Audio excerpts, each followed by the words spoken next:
All right, everybody. Welcome back to the Energy Economics Podcast featuring parents and neurodiversity here. I am so excited to have one of my good friends, mentors, and just an overall awesome dude. Boysen Hodgson is on the show today. Boysen is the communications director for the Mankind Project USA, and he's on a mission to transform culture with nearly 2 decades of experience nurturing emotionally grounded, accountable, and purpose-driven men. So before I keep reading, Boysen, what is MKP USA, and welcome to the show.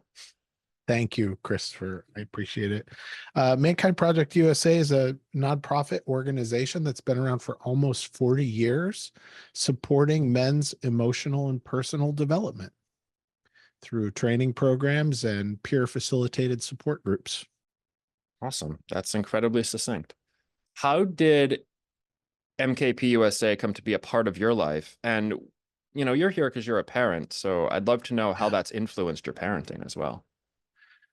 That's, I think, the deeper dive into the conversation. Mankind Project has been part of my life since the 90s was when I first heard about this weekend training done by this organization called the Mankind Project, because one of my brothers, my little brother, Jay, went through the training in 1996, late 96.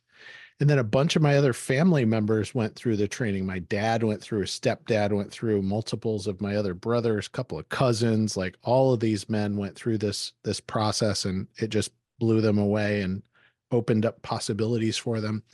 And I was the holdout. I was the like, no way, I'm not going to do that for 7 years. So it wasn't until 2004 that those of you who are 12 steppers would understand this. My life became unmanageable enough that I was willing to take that risk and dive in. And since then, since April of 2004, so I just passed my 20-year anniversary with the Mankind Project, I've been deeply involved in men's groups and men's work, and now have the fortunate position of being able to work for the national organization, the nonprofit organization. So, and that all happened long before I was a parent. So there you go.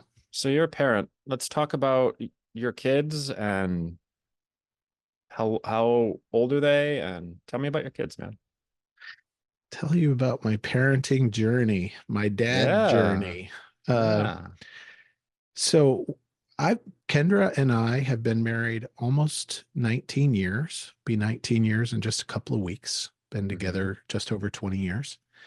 And when we got together, we had this expectation, like both of us were raised in families with siblings, and there was this kind of cultural expectation of like, okay, we're going to get married and have kids and do the thing, right? Like we're going to do that thing, that American thing. And I think that thing, if you will, a typical thing, right? I think that was our expectation for both of us kind of going into our marriage. And about a year into our marriage, we were in the car and had a really super honest conversation about like, okay, is this what we want? Do we actually want that? I know your mom expects it. I know my dad expects it. I know like our families are expecting it. I know there's all of that built in. Is that what we want right now? And the answer for both of us was no. And that's where we were for quite a long time, for almost 9 years. And we reviewed that on a regular basis, came back to it, asked ourselves, what do we want now? Even as our relationship continued to grow and as our personal and professional development continued to grow and all of those things. And it was in 2013, Kendra and I went to India together.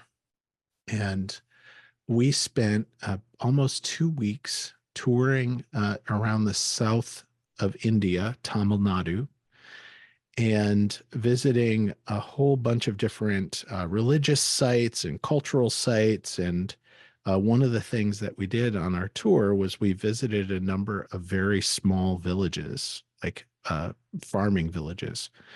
And there was a time we were visiting one of these little farming villages, and we were in this little open air schoolhouse. It's almost impossible to imagine.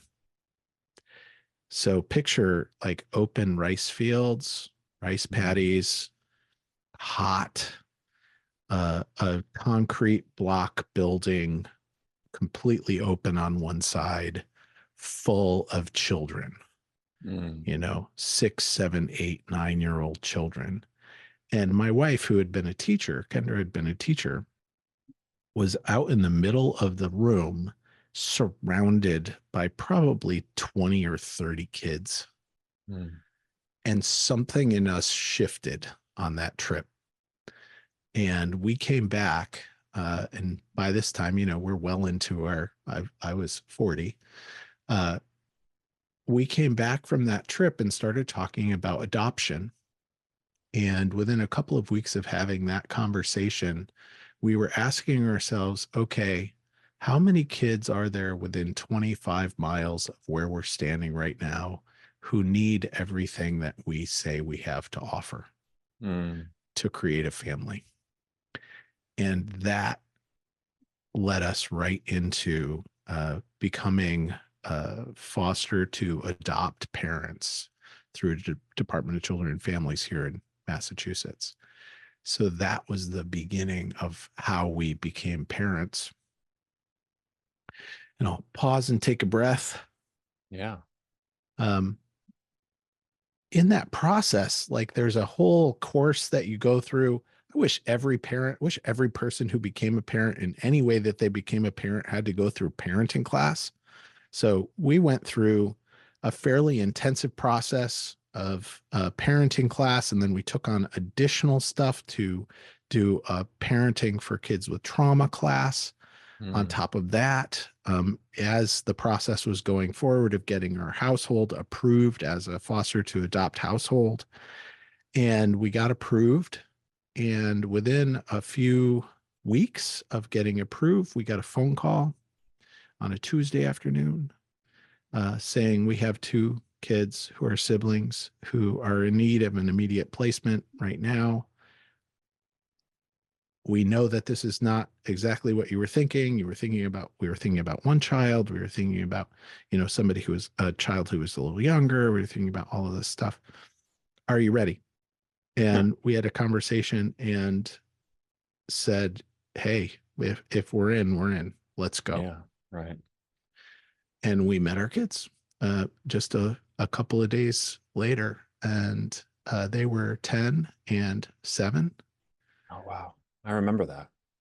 Yeah. Wow. Right. Okay. Yeah. Time That flies, was man. time flies. They were 10 and 7. Yeah. And what I say about the kids, they're now 20 years old and 17, almost 18 years Hmm. old.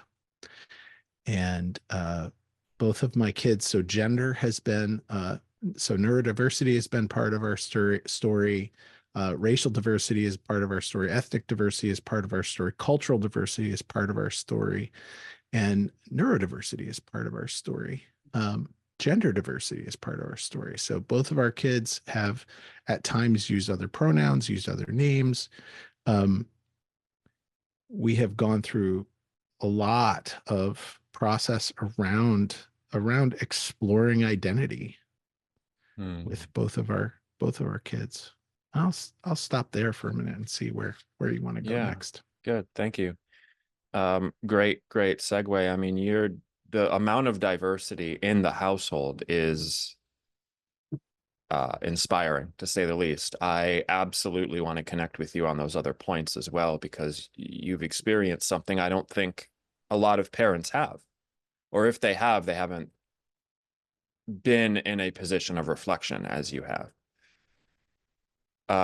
Focusing just on neurodiversity for the sake of this episode, what Yeah. is that like in your life? How does that show up in your life and your kids and So your here's what family? I would say first is undefined. Yeah. Like that's the biggest word that I want to hone in on. So one of my kids has one of my kids has a diagnosis, but didn't have that diagnosis for many years. Mm-hmm. We have, since we've known our kids, the therapy and community therapeutic support has been part of our story since the very beginning. Kendra and I both had a therapist when we entered into our parenting journey. Both of our kids have had therapists through the entirety of our relationship with them. That's changed over time. Um, Therapy and therapeutic support has been a core piece of kind of who we are as a family. Mm-hmm. And neurodiversity has only in the last couple of years entered into the picture, because I think this is true for a lot of us as parents who have kids that have different ways of seeing and being in the world, that can get confused for a lot of things. There are labels applied. There are Yeah. stereotypes applied. Yeah, There let's are, pause there. Like, what yeah, labels and stereotypes? Yeah. you know, defiance. Mm-hmm. And so defiance was one of the things. Problem kids, right? Problem kids. And has been compounded and added to by the fact that our kids spent time in and out of the foster care system Mm-hmm. and had a number of different, they were in many households over very short periods of time through their childhood. So there is trauma. There is traumatic stress.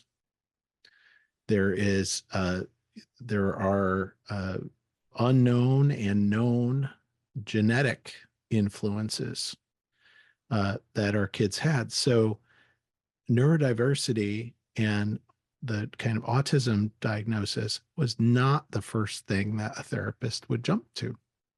Yeah. They would start looking at the behaviors and then start kind of attributing things to trauma, attributing things to PTSD, attributing things to history, attributing things to da da da, instead of kind of looking at the kid and the kid brain and saying, what is it that we're actually seeing happening here? Yeah. Yeah. Do you think, how do you think that's affected your kids to go through that whole rigmarole before the diagnosis?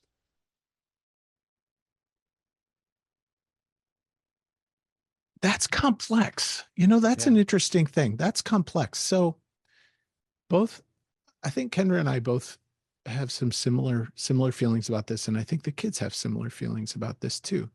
Like all of the therapeutic support that we've gotten has been um, valuable. Some of it has Mm-hmm. been way more valuable than other parts of it, and there is a real paradox and balance that we have had to strike as parents interacting with our kids between recognizing difference and making difference into labels. Mm. So my kids are not defined by any diagnosis, Gotcha. right?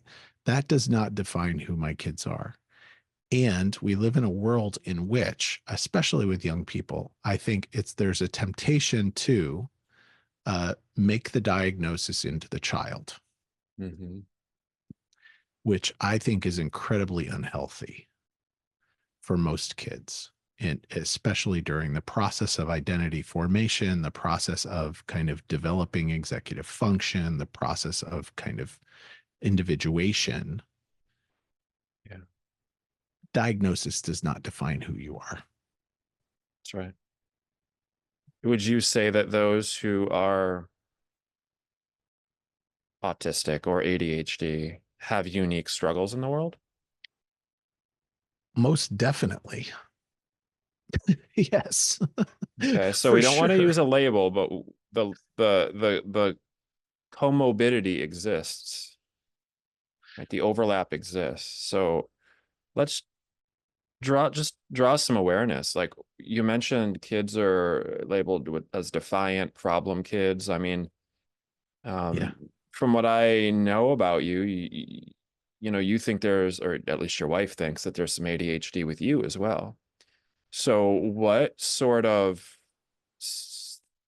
stigma, I guess, do you experience or do you see your kids experiencing because of the differences that come with the label or that come with the mindset or that come with the comorbidities or whatever grouping makes the most sense to say here? Yeah. I think that there's the distinction is, do we uh, encounter the world and learn the skills that we need to learn as individuals, as unique individuals, as individuals with lots of different kinds of differences, right? Or do we fall back onto messages of and belief systems of I can't because I, Mm, right? I think that there's I learn differently, therefore I do it this way is different than I can't because I. at an individual level, yeah. Yeah, at an individual level. So um, what's been really good about that is that once we've arrived at the understanding of like, oh, here's what's been going on. My goodness, look how this behavior and this behavior and this behavior and this pattern and this thing lines up. Then we have that gives us a much better understanding of, okay, here are the kind of interventions that we need to do. Here are the kind of skills that we need to nurture. And here are the kind of differences that we need to support in terms of our family structure and the way that we operate, Mm-hmm. right? Internal operations, so that it doesn't lock us into anything. And it's made a difference in the kinds of decisions that we've made as a family, right? Yeah. It has changed how our kids get schooled. It's changed how we operate our household. It's changed how we relate to our kids, Yeah. right? Yeah. And there's two parts to this, right? There's the inside the family unit dynamic, which is what you're describing. And then there's, I mean, do you believe, do you feel like the world is supportive, the world, the city we live in, the state we live in, the just neurodivergent person goes out in the world, do you feel like they are set up for success or that they have to compensate? Oh, it's absolutely compensation. So Mm, that's where we start in our conversations is what do we need to do together to understand and adapt mm, to what's going to happen out there. And yeah, good. what I've definitely seen out there is um, our kids going into being in public schools Mm, for periods of time. Like the public schools in general are woefully underprepared and woefully understaffed and under resourced. how does that impact the kids? What that meant for our kids is that the most stressful, depressed, anxious, and angry times of their lives were when they were in public school. Wow. And so what did you do? Like there's a direct line. Yeah, There's yeah, a you see the direct line correlation. between crisis interventions that we had to undertake and public schooling, right? Yeah. I think that's true for a lot of kids, neurodivergent kids, right? And and then how it's labeled by someone in that kind of a system, right? Mm, We had counselors that we knew in the schools who were wonderful people, and under resourced to be able to handle what was needed for many of the kids that were in the public school system, right? They're beautiful people and they didn't have what they needed to help our kids. yeah. And then there were other teachers and administrators and people in public schools who had very little understanding willingness to understand or willingness to adapt. They were just doing their jobs and that's all they cared about, would you They say? were doing their jobs, and why can't you fit Oh, nice. into, Yeah. right? Yeah. I've Why heard can't that you enough. fit into the path? Why can't you fit into this? Why can't you do this? Why can't you, you see that you see that Sh- they're doing it. Why You can't should have you do known it? better. You knew the answer. Yeah, all that stuff. I call this social indoctrination trauma. It's the Yes. root of it. So Yeah. that was definitely true. And then uh, the way that my kids have held friendships, the way that they've held relationship, the way that they have moved through social spaces has been different. And it's the same thing. There are beautiful, well-intentioned parents out there who just have no idea what to do Yeah. when So that you, kind of difference shows up. right. And so you mentioned this, you've said this a couple times, right? They're wonderful, beautiful people who are under resourced to be able to do what was needed. So Yeah. what was needed? Individual attention and way more space. And the space is uh time, Mm-hmm. the space is sometimes physical space. Mm-hmm. The space is how our physical environments get set up and created and maintained, right? Those are all big differences that were needed. So um we have learned as parents, Kendra and I have learned as parents to uh so I'm going to use some DBT, Mm-hmm. dialectical behavioral therapy Mm-hmm. language, right? So there's mindfulness-based therapeutics, mindfulness-based therapies to intervene to slow down our nervous systems, to slow down our breathing, to slow down our speaking, Mm-hmm. to quiet the environment, to provide distractions to help the nervous system settle, to do less talking. All of those kind of interventions that for, parents of a neurotypical kid, it's just like, Johnny, get your pants on, grab your backpack, get in the car, get your breakfast. Did you brush your teeth? That's That could that's a lot. trigger one of my kids into absolute nervous system overwhelm. Yeah. If I That, internalize that, I can relate to that feeling. Yeah, exactly. yeah. So for us, that meant changing schools for both of our kids. Both of our kids eventually graduated from a small, very individual programming based, very individual learning style based, very heavy intervention, heavy connection school system Mm-hmm. to support them in working the way that they needed to work Mm-hmm. to be successful.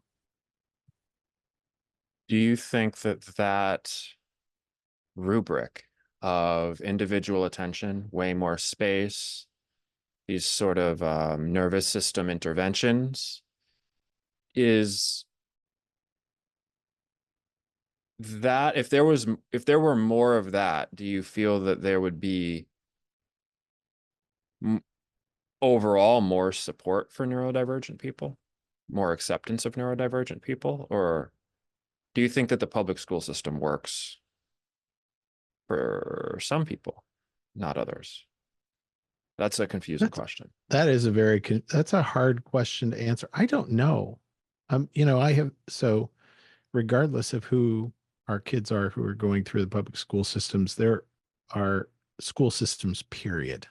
Yeah, right. I think that there are aspects of the way that we teach children that took a wrong turn Mm, somewhere probably 60 years ago and have never quite recovered from that. yeah. The fact that we force kids to sit for long periods of time in stillness supposed quiet to focus on to focus on whatever for long periods of time, like that's not kids. Right. The fact that we are kind of in a testing based system, schooling system in most places in the country, that's not kids. Like that's about parents. Mm, That's about Forge. That's about production line, yeah, right. not about kids. Yeah, right. It needs to be more about kids. And so how have you translated these values that you're talking about into the household, into the way that you parent, into the environment that you create, into the space that you give?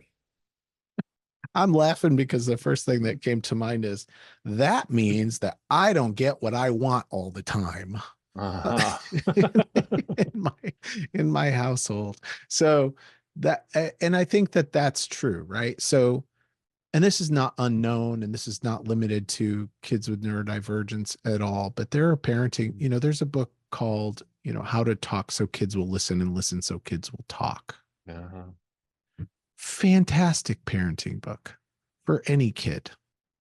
These are skills that a lot of us were not taught, and certainly not taught as parents. And I would say not taught as parents who went through professional training for parenthood, like these kinds of how do we interact? How do we build healthy relational skills? How do we learn to listen? How do we ask questions that don't shame our Mm, kids? How do we, set them up for success? How do we challenge in a healthy way? How do we build boundaries into our interactions? Like all of those things. Nobody is a blanket statement. I don't want to say that. There's not a whole lot of support for learning those kinds of skills. mhm, So in our household, routines have always been extraordinarily important. Building routines for our kids. Our nighttime bedtime ritual for years and years and years was like over an hour long. mhm. Wow. Reading, brushing teeth, getting ready for bed, getting into bed, reading some more, telling stories, singing songs, going to sleep. Nervous system calming, Yeah, right. right? Um, allowing for allowing for breaks, Mm, allowing for breaks, allowing for flexibility in how and when things happen, right? Hey, would you please clean up the den? Now, my father, that means right now, yeah. and it better be done before X, That's what I heard when you said that. Exactly. Yes. right? Yeah. In our household, that is an intro. That is a bid for a Right. conversation. That's a Yeah. bid for a negotiation. Yeah. Will you please clean up the den? I will do X and Y. Okay, can you do X and Y plus Z? Okay, I'll do X, Y plus Z. When would this make sense? After dinner or before dinner? Can I do it after blah, blah, blah, blah, blah? Good. I'm going to check back in with you at that time to see about getting that done. Hmm. Right? That is like a negotiation Yeah. that helps things move along. And Love that. lots of if thens, lots of if you do this, then this happens. If you do this, then this happens. If you do this, then this happens. Example. If you want to go get ice cream, we will finish the dishes, then we'll go to get ice cream. Ah, I see. If you want to do X, then let's do X, and then we can do that. Ah, so it's less about if you do X, this will happen, more about if you want to do this, let's make sure this is done first. Yeah. So it's not about it. I mean, this is healthy parenting stuff all over, but discipline based, punishment based parenting does not work. Right. Um, boundary-based parenting with natural consequences works, right? Yeah. If this isn't done, then we're not going to do this. And that empowers the decision-making process. That empowers the sort of economic, okay, if I do this thing, it means this thing also happens. Or do I even care about this attached thing now? Energy Yeah, yeah, here we are, energy economics, here we right? So are. what I've had to learn as an adult, as a parent, is it's not always going to be on my timeline. It's not Mhm. always going to be exactly the way I want it. And my attachment to that is my problem, not my kids. Ah, how can that be something that parents can integrate? Because that's an easy thing to say, right? Get a partner who will remind you. Uh, That is so this is an agreement between Kendra and I, and I'm going to be transparent to say that Kendra is way better at this than me. mhm. I get attached to stuff You don't say. and get get get a partner who, or negotiate with a partner who can support you to let go, Uh-huh. because that's what it's going to take. That's what it takes me, right? I have to Right. be reminded that if I have attachment energy to, getting it done now, getting it done this way, getting it done, all of that, um, then that's just a tax on me. And it's actually a wound for my kids. If I am, if I'm hitting my kids with that energy, Yeah. that's really not about them. That's my stuff. And then you just perpetuate that. Right. Yeah. Yeah. It, it flips it over. And you're also, other things about being a parent of a neurodivergent kids Mhm. is, boy, get used to, be flexible and adaptable in what you're kind of, so this is DBT2, right? Stress tolerance, right? It's like, what can you tolerate? Because stimming happens, repetitive action happens, re, songs on repeat happens, repetitive sayings happen, repetitive physical patterns happen. Like Mhm. all of these kind of things happen. And learning how to create an environment where you're not amping up the stress energy in the room Yeah. with your voice or your being or your interaction, like all of that kind of stuff. Like those are learned skills and they're hard to learn. But I tell you, I've had to listen to the same song over and over and over and over and over. I've had to listen to, I've repetitive stuff, that I wouldn't necessarily choose, Mhm. that I wouldn't choose. But Yeah. that's on me, right? That And then stress is again, yours. yeah, that stress is mine. And then get a partner who supports you so that I can time out. Like I can tap out. Hey, Kendra, Right. I'm tapping out. Take a break. Let my nervous system calm down and Right. come back intentionally. So you've provided some pretty good advice here for existing parents and for maybe soon to be parents, about parenting neurodivergent kids. Would that same advice apply to parents parenting neurodivergent kids who are also neurodivergent, in your opinion? Um, yeah, because all the skills that I'm trying to practice with my kids are skills that I need to practice with myself too, right? Hmm. And the stigma,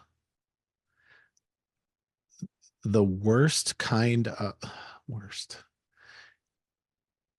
if I have self judgments that I am unwilling to own and process, if I have self hatred for ways that I show up in the world that I am unwilling to own and process, I will project those onto my kids. Yeah, good. It's super clear. Yeah. Okay, And so if and you it's easy. Self-hatred's easy. It's very encouraged in our culture. that could be a whole episode in and of itself, but I'm curious if you can give a couple of examples for those who don't see it nearly as clearly. You should hate yourself for the ways that you mess up. Mm-hmm. I think it's tied to some of the religious foundations in this country. It's tied to what we're taught about the hustle, about productivity culture. That the ways in which you don't fit to the norms, you should repress and deny and feel a sense of shame and inadequacy for. You should hate yourself for the ways that you are not the best version of you. It's bullshit. Agreed. What do we replace that with? You should, I, yeah, you should love yourself and have self compassion and know that everyone you meet is going through the same thing, that there is incredible pressure to hate and punish ourselves. And we can either choose to do that to one another or not. Hmm. So, what do you think we need as a society to start being more compassionate and stop hating ourselves? Uh, More long, slow conversations. So, dopamine nation, dopamine addiction, dopamine cycles, like all of those things being written about pretty eloquently these days by folks like Jonathan Haidt. Um, I think we Interesting. really need to focus on that.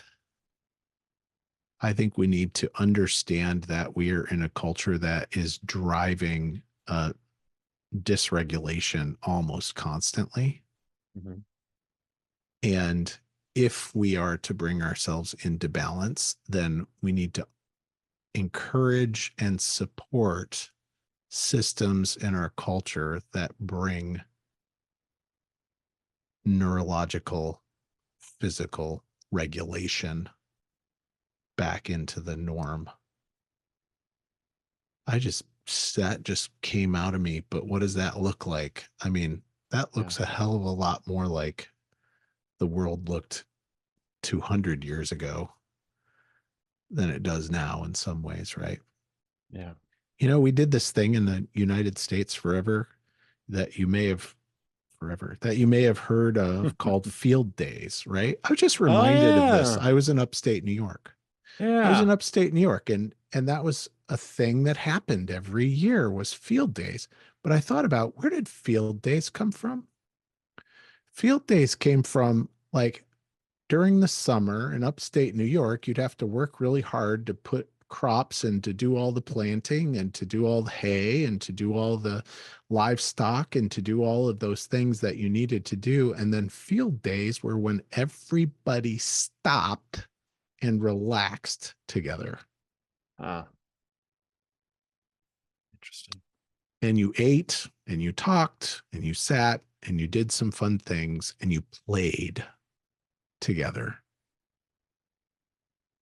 Springfield field days. Let's just get together and sit down and eat and talk and play. Yeah. A good idea. I did not know that history at all. That brings a whole new light to how field days turned into games in the middle of a soccer field. Right. Now it's like carnival, right? So now it's like another way to kind of fuel overwhelm, but play was a lot more simple. I Right. mean, feats of strength and heroism. I mean, that's good, but we need more play as a culture. Right. We do. So as we're coming up on the top of the episode here, end of the episode, whatever, bottom of the episode, whatever. A couple questions that I like to ask everybody here on the show. If you could instill your child with two lessons about the way of the world and how to survive in it, what would they be?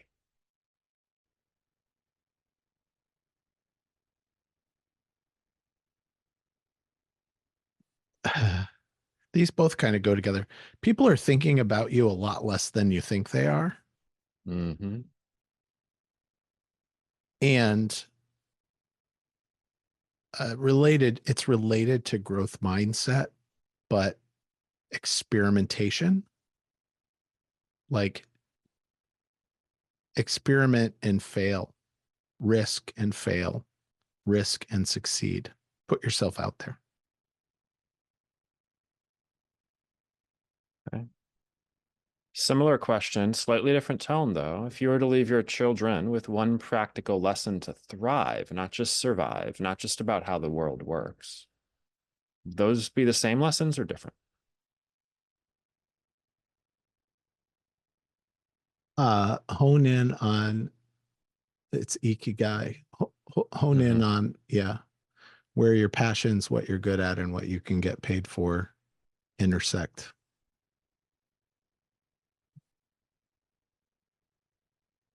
Is there some resource that parents or kids that are old enough to do so can start with to do that,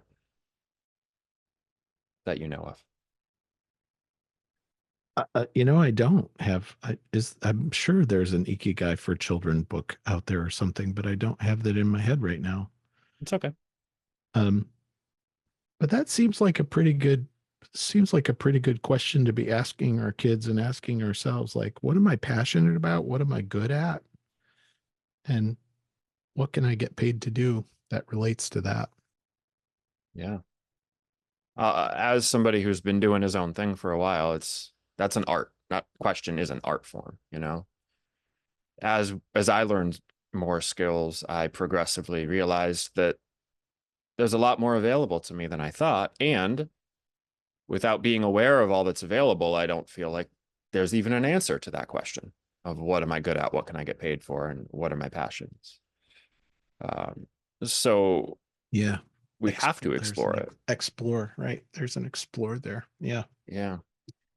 All right, man. Well, we're almost at the top of the hour, and I know that people listening to this probably check out after well, I know they check out after an hour. So I want to start to wrap up here. I Yeah, really do it. appreciate your presence. I really appreciate what you brought to the show here. Um, and I look forward to having you on other episodes and other things that are coming up.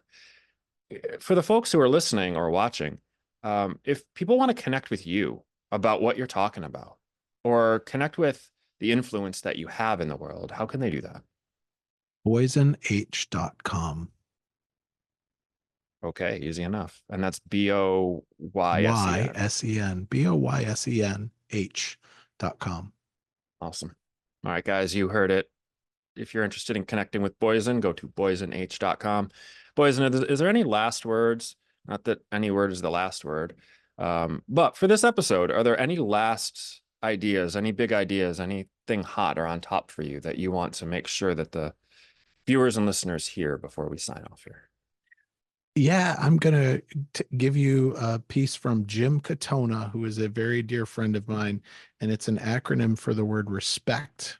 Respect. Remember, everyone suffers painful experiences. Communicate tenderly. That is awesome. I love that. Well, thank you for that. And thank you for coming on to the show today, having this conversation. And I look forward to more like this. Thanks, For you Chris. guys, yeah, you're welcome. For you guys watching and listening, thanks for tuning in. And I will see you in the next episode.